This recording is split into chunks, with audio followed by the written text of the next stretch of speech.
来继续来看台电早起伫个高雄训练中心来举办着技能的竞赛。这台电人员袂输是蜘蛛人，爬起20米悬的电火条啊，展现着抢修电力的技术。每一个人的骹手拢真美丽。啊，今年上少年的参赛者来自金门，才21岁，伊讲伊想要挑战家己。 台电的人员爬起差不多10公尺悬的电火条顶，开始进行配电外线的作业，大家人骹手拢真美丽。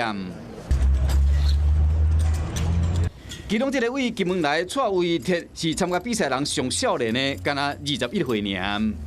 技术就是我们工作的一部分，体力也是我们工作的一部分，所以我想要来试看看，因为火电就是最吃体力的，我就想要 挑战一下自己这样子。2024台电技能竞赛早起伫高雄举办，这个竞赛已经超过半世纪啊！今年有1280人参加，这是10年来上济一摆。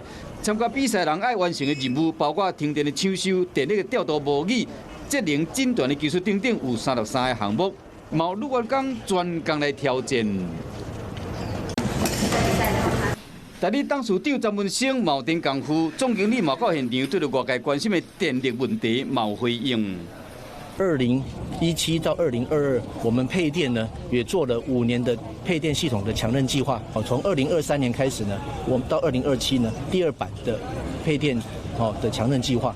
台电讲会做好准备，让这个送电稳定2050年会当转型顺利的进行。 Hello， 我是雷亚，想要抢先掌握最及时的新闻资讯吗？赶快订阅、按赞、开启小铃铛，锁定华视新闻 YouTube 频道。